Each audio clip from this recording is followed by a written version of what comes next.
Vamos a leer los primeros 11 versículos. Es un pasaje bastante conocido, tiene bastantes interpretaciones y mi deseo es que sea de bendición para todos y que glorifique al Señor. Leamos todos juntos. Dice así: Yo soy la vid verdadera y mi Padre es el labrador. Todo pámpano que en mí no lleva fruto lo quitará, y todo aquel que lleva fruto lo limpiará para que lleve más fruto. Ya vosotros estáis limpios por la palabra que os he hablado. Permaneced en mí y yo en vosotros. Como el pámpano no puede llevar fruto por sí mismo si no permanece en la vid, así tampoco vosotros si no permanecéis en mí. Yo soy la vid, vosotros los pámpanos. El que permanece en mí y yo en él, este lleva mucho fruto, porque separados de mí nada podéis hacer. El que en mí no permanece será echado fuera como pámpano y se secará, y los recogen y los echan al fuego y arden.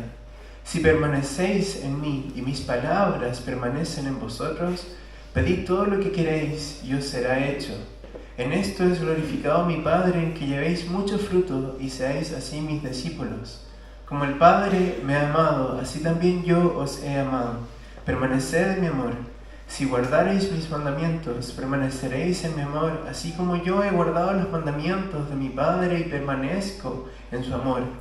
Estas cosas os he hablado para que mi gozo esté en vosotros y vuestro gozo sea cumplido. Oremos. Querido Señor, una vez más venimos a ti, Padre, pidiendo al Señor que abras nuestros corazones, nuestros oídos, Padre, para escuchar tu palabra, mi Dios. Y te pido, mi Señor, que esto que preparé lo uses, Señor, para tu gloria, para edificar esta iglesia que es tuya, no es de los hombres, es tuya, Señor. Por lo tanto, así como el labrador, Señor, tú nos santificas, nos limpias, nos cortas para que demos más frutos, Señor, y usas tu palabra para que podamos fructificar más, Señor. Quiero pedirte, Señor, que uses mis labios, mis gestos, que quites, Señor, de mí cualquier vanagloria, cualquier cosa que a ti no te agrade, Padre, la dejo a tus pies para que sea tu Hijo glorificado, Señor, y no nadie más. Mi Señor, te pido tu dirección y te ruego, Padre, que esta palabra traiga gozo a nuestros corazones, Señor, porque por medio de ella te conocemos más. En el nombre de Jesús, nuestro amado Salvador. Amén. Bueno, me gustaría que nos imaginemos el contexto de esto que acabamos de leer. Imagínense, los discípulos llevaban mucho tiempo caminando con Jesús. El Señor los había llamado y ellos habían visto que este maestro no era como cualquier otro rabí de ese tiempo. Vieron que este maestro hacía milagros, que se acercaba a los desvalidos, a aquellos que nadie quería. Su maestro se acercaba, los sanaba, los tocaba. Veían que este maestro no solo predicaba de manera hermosa, sino que también lo que predicaba pegaba con lo que decía. Él predicaba del amor y él amaba a las personas. Entonces sus discípulos veían que este maestro no era como cualquier otro maestro. Imagínense esto, seguirlo, ver sus milagros. Y de repente, en el capítulo 12 de Juan, él les dice ya, bueno, ha llegado la hora de dejar este mundo. Imagínense la tristeza que hay en sus corazones, la confusión que hay en ellos, porque son hombres, pescadores de carne y hueso, no eran superhombres, al ver que su amigo, su maestro, el que había hecho tantas cosas, el que tenía poder sobre las cosas terrenales, poder sobre el mismo infierno, iba a tener que morir. Imagínense la confusión que había en ellos. Bueno, el Señor Jesús conocía esto que estaba pasando en sus corazones y tomó a sus discípulos y los llevó a lo que se conoce como el aposento alto. ¿Han escuchado eso, cierto? En la Biblia. Bueno,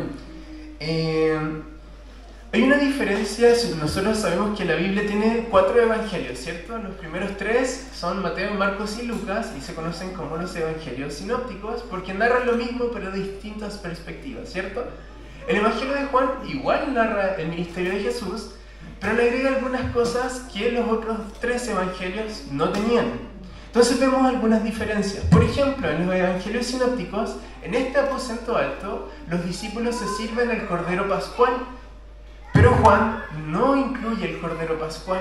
¿Por qué? Porque ese Cordero iba a ser sacrificado más adelante en la cruz. Lo hizo a propósito, no porque no estuviera ahí, sino porque el Cordero real de Dios iba a ser crucificado en amor por nosotros en la cruz. Un detalle maravilloso. Otro detalle también es que en Mateo, Marcos y Lucas se habla de la institución de la Cena del Señor, ¿cierto? Este es mi pan, este es el pan, este es el vino, pero Juan no lo incluye. Y lo que sí incluye Juan son 5 capítulos. Si vamos a la Biblia, Juan 13, 14, 15, 16 y 17 incluye este momento del aposento alto, las 5 capítulos enteros de todas las palabras que le dio el Señor Jesús a sus discípulos antes de partir. Interesante, ¿cierto? Ahora, en el centro de este discurso del aposento alto, en Juan capítulo 15, encontramos este mensaje que acabamos de leer de la vid verdadera y los pámpanos. En el centro, era como el puente de los otros 2 capítulos. Si sacáramos ese puente, quizás lo que pasaba en el capítulo 13, el capítulo 17 no estaría tan unido. Pero lo central de este mensaje está en Juan capítulo 15. Este discurso, si vamos a Juan capítulo 13, ¿se acuerdan que Jesús se ciñó una toalla y qué hizo? Lavó los pies de sus discípulos. Imagínense cómo estaban esos pies y Jesús con amor, ¿cierto? Lavó incluso los pies de Judas que lo iba a traicionar. Eso pasa en el capítulo 13. En el capítulo 14 les enseña sobre el Espíritu Santo. En el capítulo 15 habla sobre la vid verdadera. Capítulo 16 y finales del capítulo 15 habla de lo que le iba a esperar a los discípulos. Y el capítulo 17, ¿lo recuerdan? Juan 17, la oración del Señor Jesús hacia sus discípulos y hacia nosotros. Entonces todos estos eventos están unidos por Juan capítulo 15, que es la enseñanza de la vid y los pámpanos. Ahora, esto del discurso de despedida del Señor Jesús es algo típico del Antiguo Testamento. ¿Se acuerdan cuando Moisés se iba a despedir del pueblo? Hay un libro en el Antiguo Testamento que dedica a dar un discurso entero de despedida a la nueva generación que iba a entrar a la tierra prometida. ¿Cuál es ese libro? Deuteronomio, ¿cierto? Sé que lo sabían, pero no lo querían decir. Bueno, en Deuteronomio Moisés toma al pueblo de Israel, ¿cierto? Porque era una nueva generación que iba a entrar a la tierra de Canaán, y Moisés le empieza a dar las palabras de despedida y le dice: recuerden cuando ustedes pasaron por el desierto y no les pasó nada y el Señor los sustentó con pan y su ropa los envejeció y muchas bendiciones. Algo así estaba haciendo Jesús con sus discípulos. Estaba tomándolos en un lugar de intimidad y les estaba recordando todas las cosas que habían vivido y lo que iba a venir después. Esto mismo pasó con Jacob, Israel, cuando tomó a sus 12 hijos y los bendijo, ¿cierto? En Génesis capítulo 49.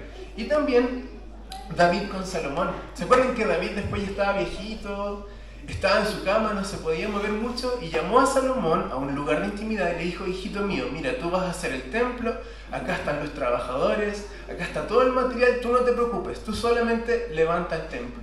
Estos discursos de despedida eran típicos en el Antiguo Testamento, y aquellos que han tenido que enfrentar el duelo de alguna persona, las últimas palabras de esa persona marcan mucho, ¿no? Entonces esto equivale al discurso de despedida de Jesús. Eran las últimas palabras antes de partir de esta tierra al Padre. Entonces este mensaje de la vid y los pámpanos tenía que quedar en el corazón de sus discípulos. Y esta metáfora, porque no es una parábola, nos muestra que así como las ramas tienen que estar pegadas al tronco, así también los discípulos tenían que estar pegados al Señor Jesús por todo lo que se les iba a venir más adelante. Y una pregunta que nos podemos hacer es: ¿cómo sé que yo estoy unido a Cristo? ¿Qué me diferencia a mí como hijo de Dios con las personas que no conocen a Dios? ¿Qué rasgos tengo que yo sé que estoy pegado a la vid, como las otras personas quizás no lo están? Porque aquí se hablan de 2 tipos de pámpanos, ¿cierto? El fructífero y el que no. Entonces, ¿cómo sé que yo soy ese pámpano fructífero? Y lo otro, ¿qué implica estar unido a esta vid? ¿Qué implicancias tiene esto? Entonces, vamos a ver tres puntos. Vamos a ver cuál es la raíz de nuestra unión con Dios. Vamos a hablar de estos 2 tipos de pámpanos, los que dan fruto y los que no. Y vamos a ver cuál es el resultado de nuestra unión con Cristo. Volvamos a leer Juan capítulo 15, los versículos 1 al 4. Juan 15, del 1 al 4. Siempre he dicho que es mucho más importante lo que tenga que decir el Señor por medio de su palabra, así que por eso me gusta que leamos harto la Biblia. dice así: yo soy la vid verdadera y mi Padre es el labrador. Todo pámpano que en mí no lleva fruto lo quitará, y todo aquel que lleva fruto lo limpiará. Ya vosotros estáis limpios por la palabra que os he hablado. Permaneced en mí y yo en vosotros. Como el pámpano no puede llevar fruto por sí mismo si no permanece en la vid, así tampoco vosotros si no permanecéis en la vid. Versículo 1, yo soy la vid. Entonces, como hemos venido diciendo hasta acá, en el centro de este discurso de despedida está esta enseñanza de la vid y los pámpanos. Ahora, hay algo que es muy típico en el Evangelio de Juan, que son estos yo soy. Yo soy el pan de vida, yo soy la luz del mundo, ¿cierto? Y esta expresión no está ahí por casualidad, no es como que Juan estaba escribiendo y dijo, ya, esto suena bonito y lo voy a dejar ahí porque suena bonito que Jesús lo diga así, sino que tiene una intención. Bueno, este yo soy proviene del griego ego eimi, y este verbo eimi equivale al verbo to be del inglés, lo conocen, ¿cierto? El dolor de cabeza de alguno de sus hijos. Cero estar. Este eimi significa cero estar, y para nosotros, como chilenos o como latinos, si Jesús hubiese dicho, soy la vid verdadera, no hubiese cambiado mucho que diga yo soy la vid verdadera. Entre soy y yo soy no cambia mucho. En cambio, en el griego, el uso de proverbios, o sea, de proverbios cargantes, pronombres, el uso de pronombres es importante en el significado del mensaje. Este pronombre, ego que significa yo, y de ahí viene la palabra egoísmo, ególatra, ahí se las dejo. Ego eimi, este ego hace referencia a que la persona que dice es más importante que lo que hace. Entonces, cuando el Señor dice ego eimi, está diciendo que en real yo soy, o sea, la importancia va más en la persona de Jesús que en lo que Él hace en sí. Ahora, esto yo soy están a lo largo del Evangelio de Juan, como les he dicho, y hay dos tipos de yo soy. Están los yo soy absolutos y los yo soy metafóricos. Los yo soy absolutos, ¿se acuerdan cuando iban a arrestar a Jesús? Gracias, Chiquita. Cuando iban a arrestar a Jesús y estaban los alguaciles y Judas y le empiezan a preguntar, ¿dónde está aquel? ¿Y qué dice el Señor Jesús? Yo soy, ego eimi. ¿Y qué pasa con las personas? Caen rendidas al piso, ¿cierto? Un yo soy absoluto, una clara referencia al Éxodo cuando Moisés se encuentra con Dios y el Señor le dice, yo soy el que soy, ¿cierto? Otro yo soy absoluto en Juan capítulo 4, cuando se encuentra con la mujer samaritana empieza a evadir su pecado, ¿cierto? Y como que le da media vuelta al asunto y le dice, maestro, yo creo que he sabido que el Mesías tiene que venir y Él nos enseñará todas las cosas. ¿Y qué le dice el Señor Jesús? Ego eimi, yo soy. Un yo soy absoluto. Él es, punto, nada más. Ahora están estos otros yo soy metafóricos, que son 7. Se los leo. Yo soy el pan de vida, en Juan capítulo 6. Yo soy la luz del mundo, Juan 8. Yo soy la puerta de las ovejas, Juan capítulo 10.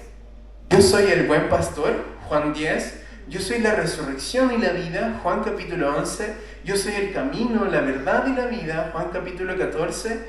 Y el último, que es el que estamos viendo hoy, yo soy la vid verdadera. Todos estos yo soy metafóricos tienen un propósito, ¿cierto? Y toman estas imágenes del Antiguo Testamento. Por ejemplo, cuando Jesús dice yo soy el pan de vida, Él mismo lo explica en Juan capítulo 6. Y Él les dice, miren, en el Antiguo Testamento ustedes recibieron maná del cielo y comieron de ese pan, pero ese pan les dio hambre. En cambio, yo soy el pan de vida, que aquel que come de él no tendrá hambre jamás. Entonces Jesús nos está mostrando que todas estas imágenes del Antiguo Testamento se cumplen a la perfección en la persona de Jesús. Cuando dice yo soy el camino, la verdad y la vida, son 3 conceptos muy típicos en el libro de Proverbios. Proverbios nos muestra 2 caminos, nos muestra que si obedecemos tendremos vida, tendremos la verdad en nuestros corazones, pero todas estas imágenes medias borrosas de Proverbios se cumplen a cabalidad cuando Jesús dice yo soy el camino, yo soy la verdad y yo soy la vida. Cuando dice yo soy el buen pastor, ¿dónde está ese salmo conocido? El Salmo 23. Y esa figura del pastor y la oveja no se cumple en David ni en Ciro, sino que se cumple en Jesús. Entonces Juan nos muestra que todos estos yo soy metafóricos están para mostrarnos que Jesús es el cumplimiento de todas las cosas y que Él es suficiente en todo. Si nosotros vamos a Isaías capítulo 5, busquen ahí en sus Biblias, Isaías capítulo 5, nos vamos a dar cuenta de la imagen de la vid en el Antiguo Testamento y cómo esta vid se cumple en nuestro Señor Jesús. Isaías capítulo 5 dice así: ahora cantaré por mi amado, el cantar de mi amado a su viña. Tenía mi amado una viña en una ladera fértil. Y versículo 2: la había cercado y despedregado, y plantado de vides escogidas, y había edificado en medio de ellos una torre, hecho también en ella un lagar, y esperaba que diese uvas, y dio uvas silvestres. Ahora pues, vecinos de Jerusalén y varones de Judá, juzgad ahora entre mí y mi viña. ¿Qué más podía hacer a mi viña que yo no haya hecho ya? ¿Cómo esperando yo que diese uvas ha dado uvas silvestres? Versículo 7. Ciertamente la viña de Jehová de los ejércitos es la casa de Israel, y los hombres de Judá planta deliciosa suya. Esperaba juicio, y he aquí vileza, justicia, y he aquí clamor. Entonces, esta viña, lo dice textualmente Isaías, que esta viña en el Antiguo Testamento era el pueblo de Israel. Y si nosotros recordamos cuál era el llamado principal del pueblo de Israel, era que ellos sean luz para las naciones, que no se contaminen. Pero si nosotros vamos desde Génesis hasta el final del Antiguo Testamento, el pueblo de Israel vemos que no cumplió ese llamado de ser luz para las naciones.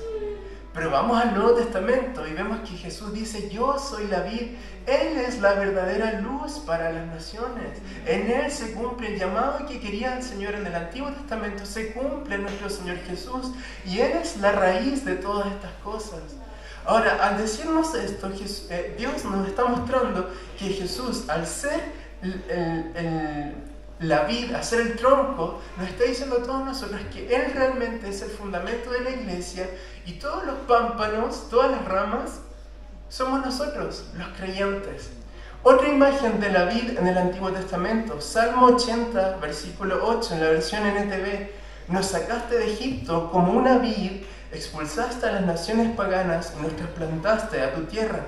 Jeremías capítulo 2, versículo 21: pero fui yo, dice Dios, el que te planté, escogiendo una vid del más puro origen, lo mejor de lo mejor. ¿Cómo te transformaste en una vid corrupta y silvestre? Entonces, en esencia, como ya hemos dicho, con relación a la viña del Señor, vemos entonces que el real tronco, el real cumplimiento de todas estas promesas del Antiguo Testamento es nuestro Señor Jesús. Él es la preeminencia de todo. Esto pasa con otras figuras del Antiguo Testamento, por ejemplo el sumo sacerdote. En el Antiguo Testamento el primer sumo sacerdote era Aarón. Bien. Bueno, ese sumo sacerdote debía ser el intermediario entre el pueblo y Dios, ¿cierto? Pero este sumo sacerdote era imperfecto. ¿Por qué? Porque moría, porque tenía que sacrificar para sí mismo, porque él mismo tenía pecado, y una vez murió, siguieron sus hijos, y al final ese sacerdocio se corrompió. Pero vemos en Hebreos que la palabra nos dice que hay un sumo sacerdote según el orden de Melquisedec, que es superior. Entonces vemos como las imágenes del Antiguo Testamento fallaron, no porque sean malas en sí, sino porque eran imperfectas y se cumplen en nuestro Señor Jesús. El tabernáculo y el templo, por ejemplo.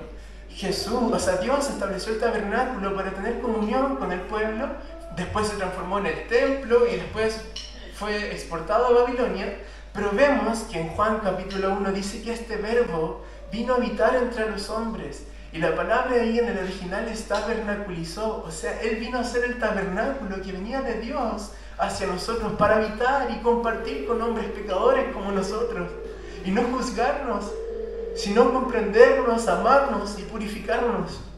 Los sacrificios del Antiguo Testamento, ¿cierto? Los corderos, los bueyes. Hebreos nos dice que estos sacrificios eran buenos, pero no podían quitar el pecado. Y después se levanta Juan el Bautista y dice: he aquí el cordero que viene a quitar el pecado del mundo. Entonces, ya entendiendo que el fundamento de todo es nuestro Señor Jesús, podemos entender lo que dice cuando dice, separado de mí nada podemos hacer, porque Él es el fundamento de todo. Incluso respirar, mis hermanos, seamos cristianos o no, depende del Señor. Nosotros inhalamos, adentro de nosotros pasan muchas cosas y todo eso es controlado por nuestro Señor. ¡Qué maravilla!, ¿cierto?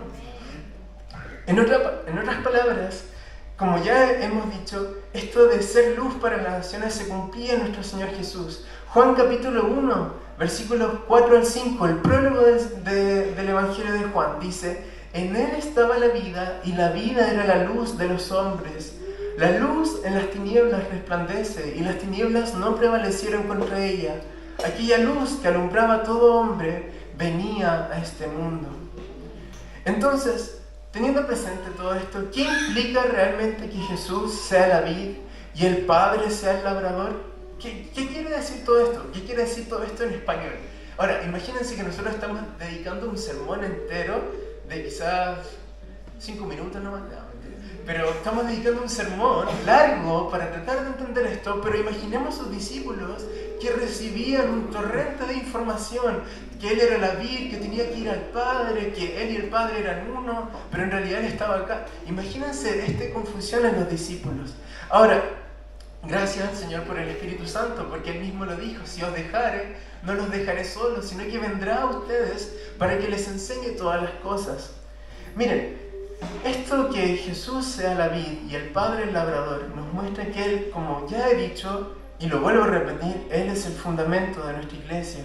Hechos capítulo 4, cuando Pedro se levanta a predicar, dice: este Jesús, Hechos 4, el 11 y el 12, dice: este Jesús es la piedra reprobada por vosotros los edificadores, la cual ha venido a ser cabeza del ángulo, y en ninguno otro hay salvación, porque no hay otro nombre bajo el cielo dado a los hombres en que podamos ser salvos. Efesios 1, versículos 22 y 23. Dios ha puesto todo bajo autoridad de Cristo, a quien hizo cabeza de todas las cosas para beneficio de la iglesia. Y la iglesia es el cuerpo. Él la completa y la llena, y también es quien da plenitud a todas las cosas en todas partes con su presencia. En el lenguaje de Pablo, esto de la vid y los pámpanos es tan sencillo como Jesús es la cabeza y nosotros el cuerpo. El Padre es el labrador que puso esta vid para beneficio de nosotros. Como dice Juan 3:16, porque de tal manera amó Dios al mundo que ha dado a su Hijo unigénito para que todo aquel que en Él cree no se pierda, mas tenga vida eterna. Fue el Padre que ha dado a su Hijo, o en otras palabras, el Padre siendo el labrador, puso a su Hijo para que todos los que crean en esta vid no se pierdan, sino que tengan vida eterna. Entonces, sabiendo, mis hermanos, que Jesús es el fundamento de nuestra iglesia, que fue el mismo Padre que plantó la iglesia para beneficio de nosotros, podríamos preguntarnos entonces, ¿con qué derecho muchas veces nosotros, siendo la iglesia de Dios, nos menospreciamos entre nosotros? ¿O murmuramos entre nosotros si la iglesia no es mía, no es del pastor, no es de los líderes?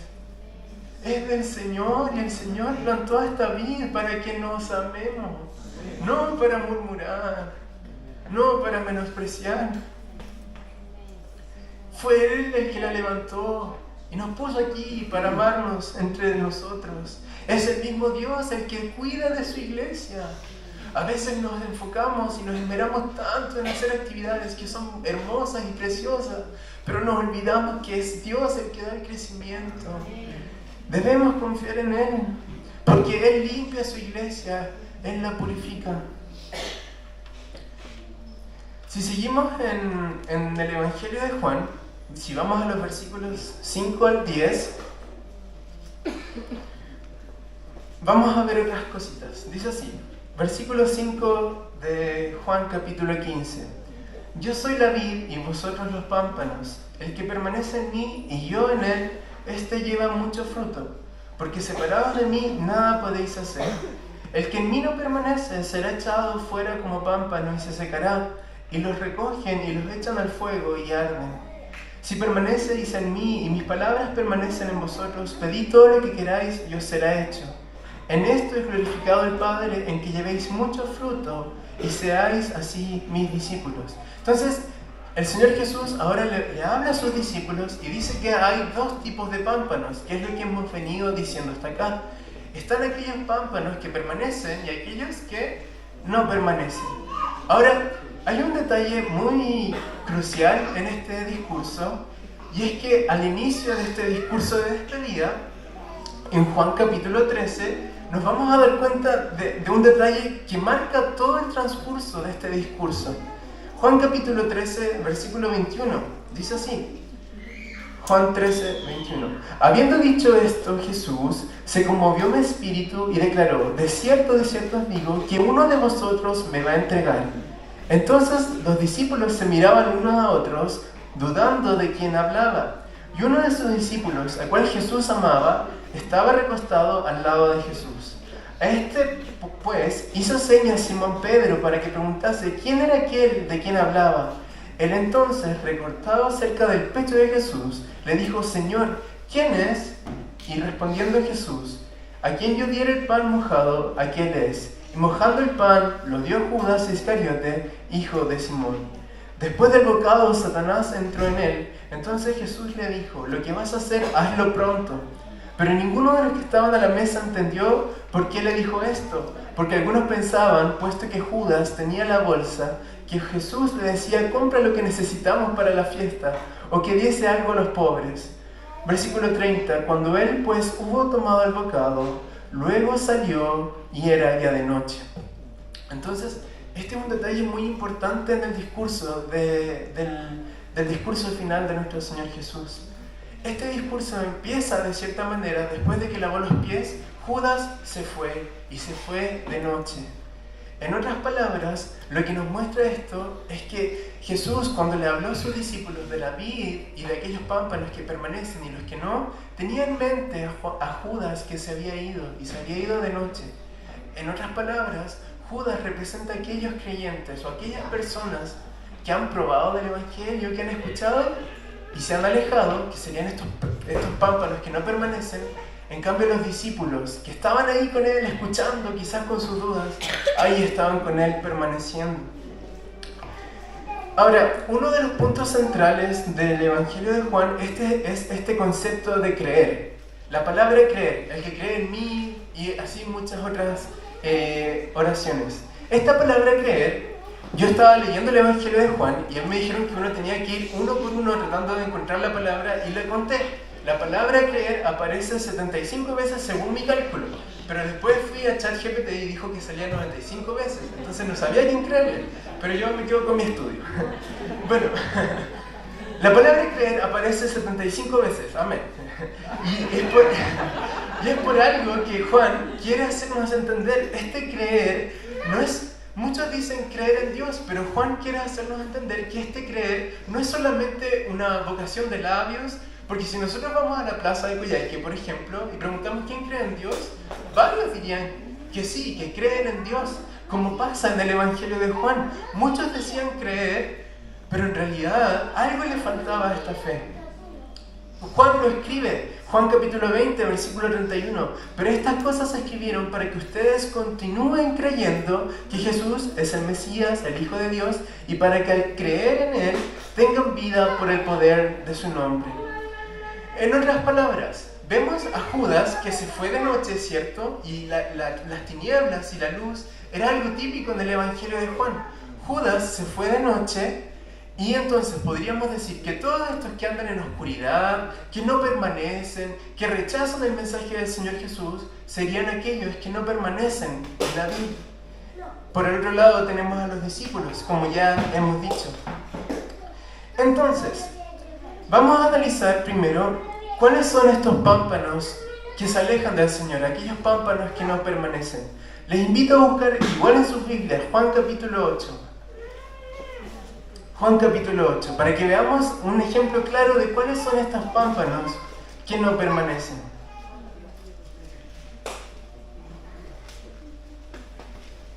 Juan capítulo 8, versículo 30. En este momento Jesús estaba teniendo una discusión con los judíos Y los judíos, entiéndase que no eran todos los del pueblo de Israel, sino que eran esencialmente los fariseos y los religiosos. Y miren, versículo 30 dice, hablando de estas cosas, ¿qué dice? Muchos creyeron en él. ¡Wow! Versículo 31. Dijo entonces a los judíos que habían creído en él, si vosotros permaneciereis en mis palabras, seréis verdaderamente mis discípulos, y conoceréis la verdad, y la verdad os hará libre. Estos que habían creído en él, Jesús les habló y les dijo, si permanecen en mí y creen en la verdad los hará libre. Esta discusión entre Jesús y los judíos sigue ocurriendo, y si vamos al final de este pasaje, al versículo 58, miren lo que dice, aquellos que habían creído en él. Dice, Jesús les dijo, de cierto os digo que antes que Abraham fuese, ego eimi, yo soy.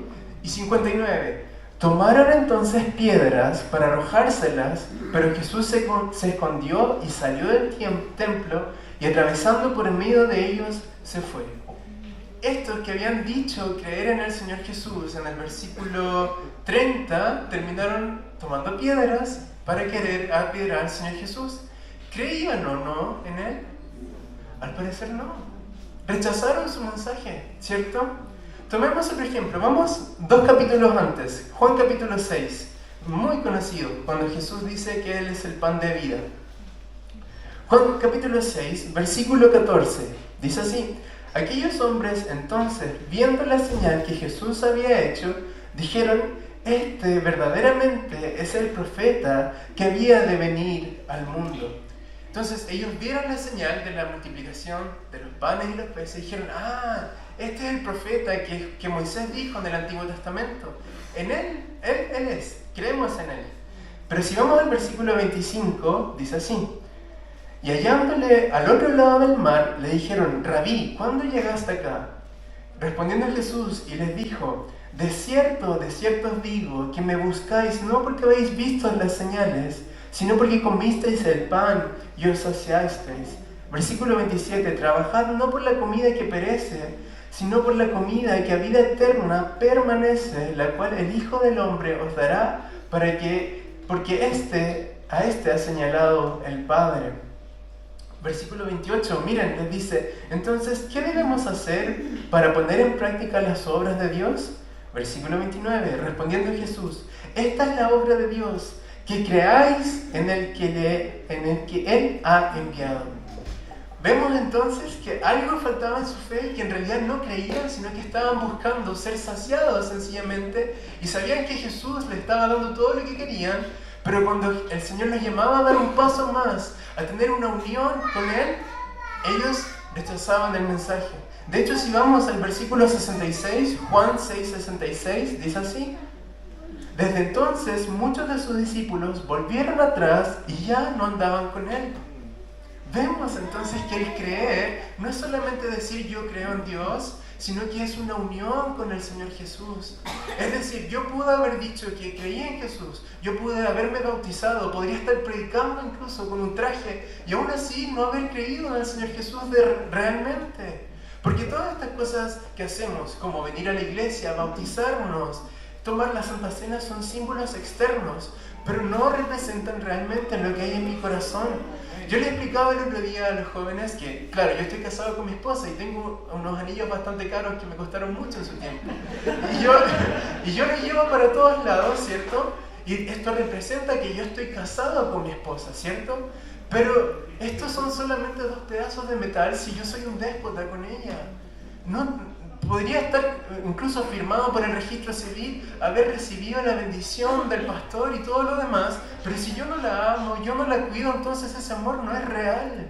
Lo mismo pasa con la creencia de labios. Yo puedo decir, yo creo en el Señor Jesús, yo puedo venir los sábados, los jueves, todos los días, pero si no tengo una relación de intimidad con mi Señor, si yo no le conozco, si yo no conozco sus gustos, entonces esa creencia es solo de labios y no es una creencia real. Y lo que el Señor nos quiere decir a nosotros es que no nos quedemos solo con los labios, no nos quedemos solo con venir los domingos y participar, sino que tengamos intimidad con Él, así como el pámpano permanece a la vid.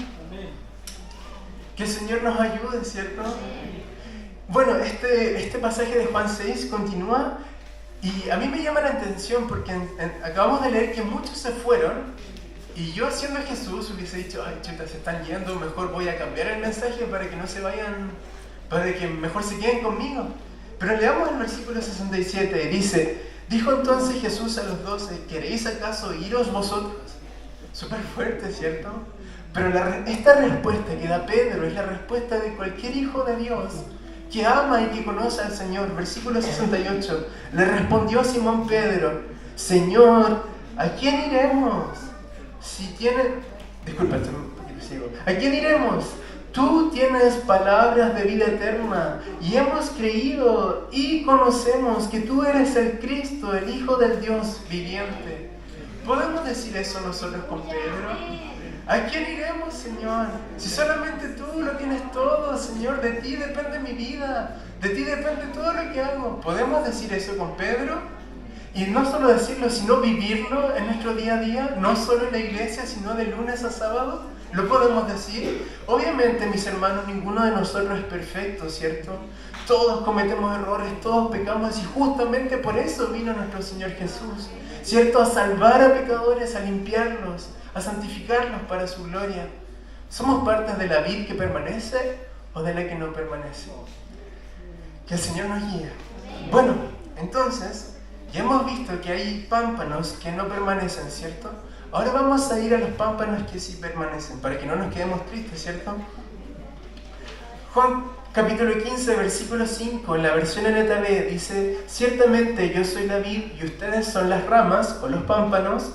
Los que permanecen en mí y yo en ellos producirán mucho fruto, porque separados de mí nada podemos hacer. Y esto nos lleva a la pregunta que hicimos al inicio: ¿cómo sé que yo soy parte de la vid verdadera y no soy solamente una vid que se parece a la vid verdadera?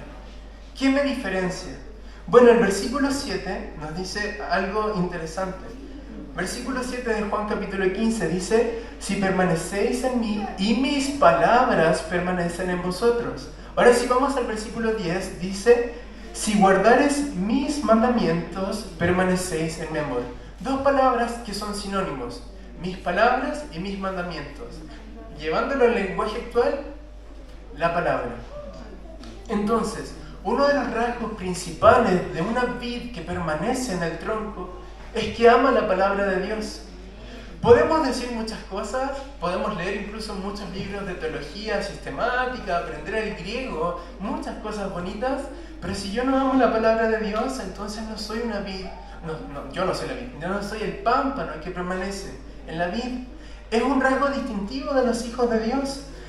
Pensemos en esto, por ejemplo, cuando uno estaba enamorado, yo sigo enamorado, y cuando a uno le llega un mensaje, uno puede estar todo el día en el celular, ¿cierto? Pero te llega ese mensaje de esa persona especial y sacas todo y te vas a ese mensaje. Puede ser, trajiste pan o algo así, pero es tu amada, tú le vas a contestar, ¿cierto?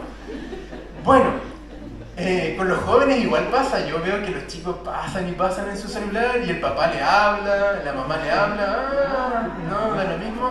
De hecho, algunos jóvenes ni siquiera tienen guardados a sus papás con el contacto, lo tienen como más 569.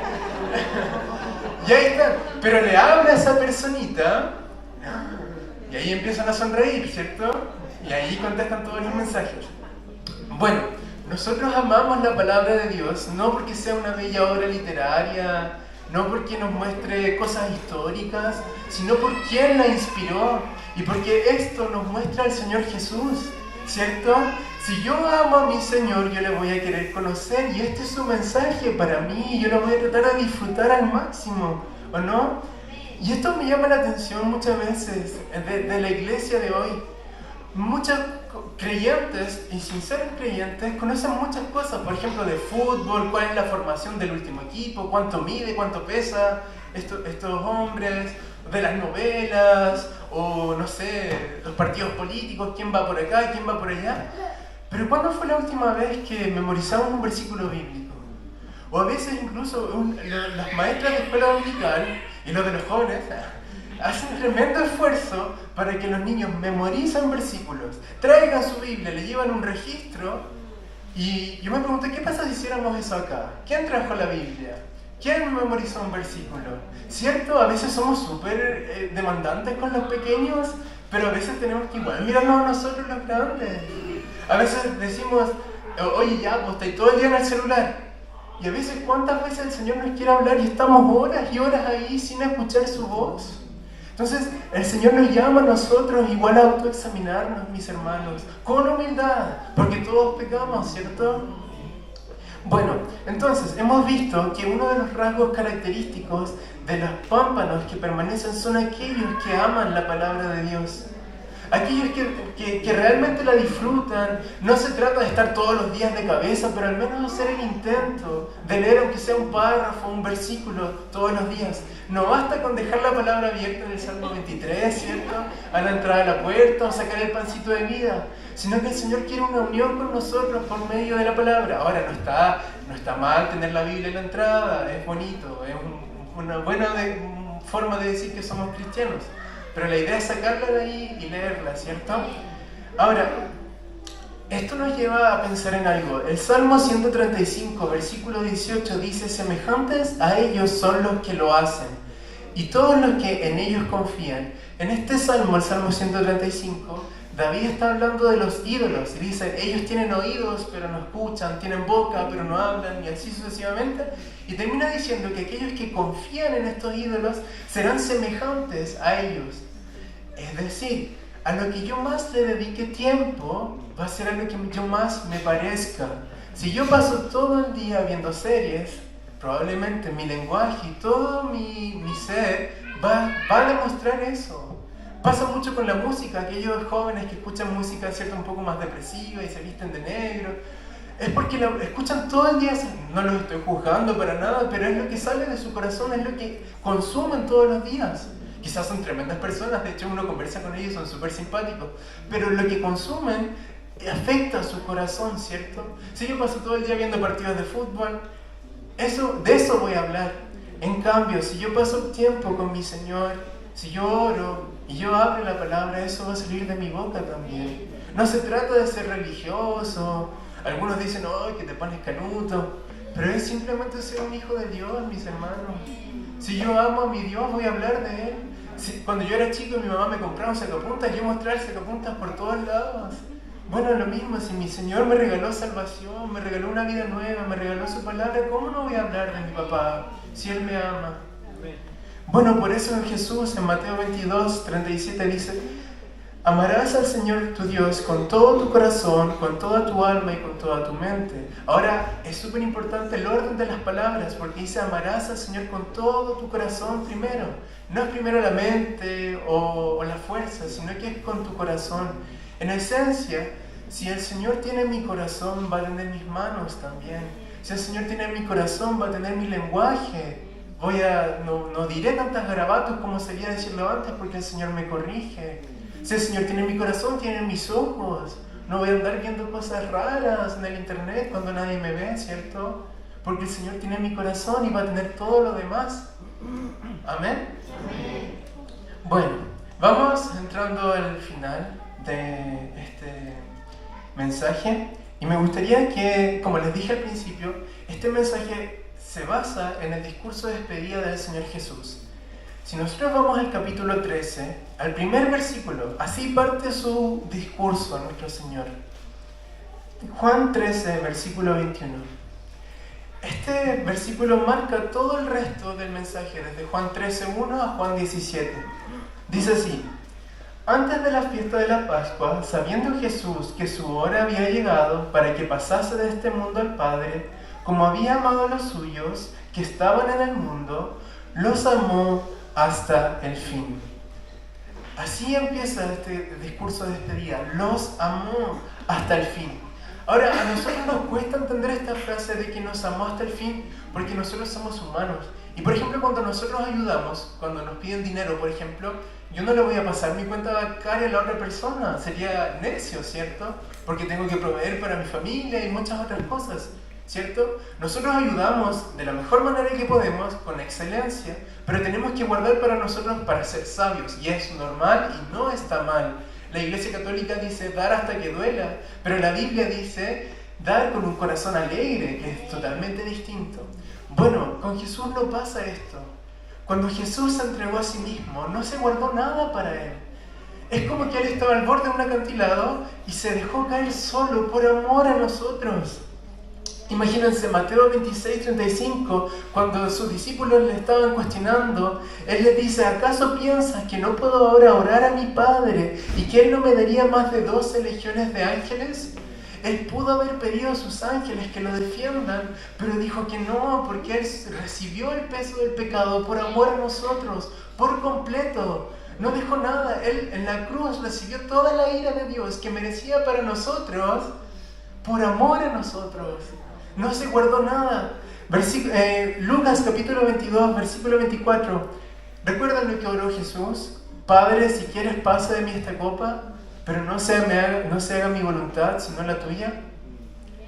Él, humanamente, algo que es muy difícil de explicar, siendo Dios y siendo hombre, Él no quería ir a la cruz humanamente. Ahora, esto se debe ver con pinza, porque es difícil de entender, pero para que lo podamos entender, por Él no hubiese ido a la cruz, por Él hubiese enviado ángeles, o de otra manera se hubiese quedado en su trono de gloria y no hubiese bajado a habitar con nosotros. Pero como nos amó hasta el fin, bajó de su trono a morir por nosotros en la cruz del Calvario. Porque nos amó hasta el fin, no escatimó nada, se entregó por completo. Ahora, entonces, mis hermanos, si sabemos que nuestro Señor nos entiende en todo, que Él se entregó por completo, ¿cómo no vamos a estar unidos a Él como ramas a la vid? ¿Qué otra excusa tenemos si tanto nos amó? ¿Qué cosas más hay que dejar para poder realmente tener una comunión real con nuestro Señor? ¿Qué más, como le decía a la vid de Isaías 5, qué más pude haber hecho con mi vid para que crean en mí? Se amó, se entregó por completo por amor a nosotros. Ahora, esto es precioso porque Dios nos ama cuando hacemos las cosas bien en nuestros triunfos, cuando cantamos alabanzas, cuando levantamos las manos. Dios nos ama hasta el fin. Pero también en nuestras dudas, Él nos ama hasta el fin. En nuestra tristeza, en nuestra congoja, Dios nos ama hasta el fin. Cuando pecamos, Dios por amor a nosotros nos corrige porque nos ama hasta el fin. Versículo 35 del capítulo de Isaías, versículo 8, Isaías 35:8, dice así: y habrá allí calzada y camino, y será llamado camino de santidad. No pasará el mundo por él, sino que él mismo estará con ellos. Y el que anduviera en este camino, por torpe que sea, no se extraviará. Qué glorioso, ¿cierto? No es por nuestras capacidades, no es porque seamos más santos o menos santos. Dios nos ama por completo, mis hermanos. Y Él espera que nosotros respondamos a ese amor. Ahora, hubo un discípulo de todos ellos que era bien efusivo, que lo negó. ¿Quién era? El apóstol Pedro. Terminemos estudiándolo a él rápidamente. Miren, si vamos a Juan capítulo 18, versículo 25, dice así: estaba pues Pedro en pie, calentándose, y le dijeron: ¿no eres tú de sus discípulos? Él negó y dijo: no lo soy. Uno de los siervos del sumo sacerdote, pariente de aquel a quien Pedro había cortado la oreja, le dijo: ¿no te vi yo en el huerto con él? Versículo 27, negó Pedro otra vez y enseguida cantó el gallo. Pedro negó al Señor Jesús, y lo que me llama la atención es que la gente lo había visto con él. Y esto es precioso para nosotros, mis hermanos, porque los otros evangelios dicen que una de las criadas dijo: pero tú hablas como ellos, tu lenguaje se parece al de ellos. Y así pasa con aquellos que creen en el Señor Jesús. Aquellos que permanecen unidos van siendo transformados a su imagen, ¿cierto? Y no sé si les pasa, por ejemplo, cuando a ustedes les cae bien una persona y lo conocen, como que les empieza a caer bien las mismas personas que a él le gusta. O las parejas, los esposos empiezan a aparecer, empiezan a tener las mismas expresiones. Dicen: oye, estos parecen hermanos. No sé si les ha pasado. Bueno, así pasa con el Señor Jesús. Pedro ya había sido transformado, ya hablaba como ellos, pero a pesar de eso, lo negó.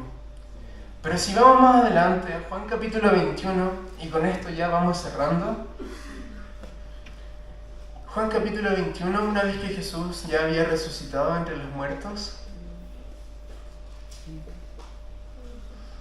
dice así desde el versículo 10, dice: Jesús les dijo, traed los peces que acabáis de pescar. El contexto era que los discípulos, al igual que Pedro, porque uno le echa la culpa a Pedro, pero estaban todos pescando. Todos habían sido llamados a ser pescadores de hombres, pero volvieron a ser pescadores de peces, valga la redundancia. Bueno, pasaron toda la noche pescando y no pescaron nada. Una clara referencia a que separados de él no podemos ni pescar un pez. Nada. Bueno, versículo 11. Subió Simón Pedro y sacó la red a la tierra, llena de grandes peces, 153, y aun siendo tantos, la red no se rompió. Les dijo Jesús: venid, comed, y ninguno de los discípulos se atrevía a preguntarle: ¿tú quién eres?, sabiendo que era el Señor. Vino pues Jesús, tomó el pan y les dio a sí mismo del pescado. Esta era ya la tercera vez que Jesús se manifestaba a sus discípulos, después de haber resucitado de los muertos.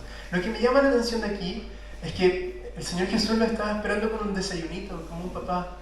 Así como los papás cuando hacen fuego en la mañana y le tienen todo listo a los hijos, ¿cierto? Bueno, así mismo el Señor Jesús está esperando a sus hijos.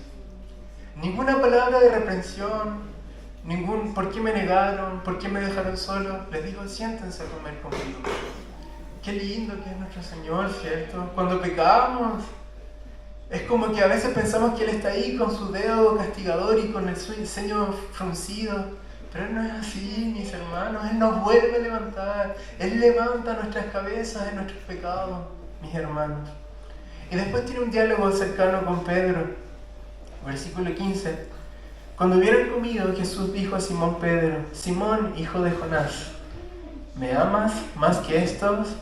Le respondió: sí, Señor, tú sabes que te amo. Él le dijo: apacienta mis corderos. Volvió a decirle la segunda vez: Simón, hijo de Jonás, ¿me amas? Pedro le respondió: sí, Señor, tú sabes que te amo. Le dijo: pastorea tus ovejas. Le dijo la tercera vez: Simón, hijo de Jonás, ¿me amas?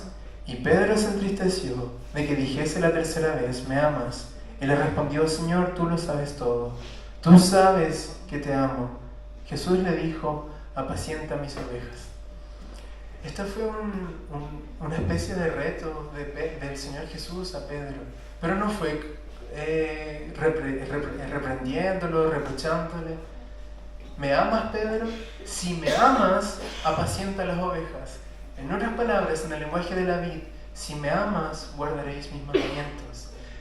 Entonces Pedro se había perdido su enfoque, había sido llamado a ser pescador de hombres y era pescador de peces. Y el Señor le dice: si me amas, vuelve a apacentar las ovejas. La misma pregunta es para nosotros hoy. ¿A quién nos llamó el Señor Jesús? A predicar el Evangelio, pero a todos nos ha dado algo específico. ¿Estamos cumpliendo ese llamado? ¿Estamos teniendo relación de intimidad con nuestro Señor? Si te sientes que no, recuerda lo que le dijo Jesús a Pedro: ¿me amas? Si me amas, no lo hagas solo de labios. No te pongas a llorar solamente. Si me amas, guarda mis mandamientos. Amén. Que el Señor nos bendiga en esto. Vamos a orar. Les invito a orar todos juntos y a meditar en lo que hemos dicho hasta acá. Querido Señor, te agradezco, Padre, por este tiempo de poder compartir tu palabra. Mi Señor, tú sabes mis imperfecciones mejor que nadie, Señor. Y ya la palabra fue entregada y te agradezco, Señor, por ser usado por ti de manera inmerecida, solamente por tu gracia. Y te ruego, Señor, que si algo dije mal, Padre, me perdones, me sigas santificando, me sigas corrigiendo, porque yo sé que me amas, Señor. Quiero pedirte, Señor, que esto que hablamos hoy, de permanecer en ti, de amar tu palabra, Señor, que lo podamos vivir, que no solo lo digamos hoy, Padre, cantando las alabanzas, sino que, Padre, realmente creamos en ti, Señor, no de labios, no para aparentar, Señor, sino para hacerlo vida en nuestras vidas, Señor. Por favor, guíanos, Padre, danos la fuerza porque somos débiles, Señor. Ayúdanos, Padre. Dejamos, Señor, este tiempo, mi Dios, En el nombre de nuestro Señor Jesucristo. Amén.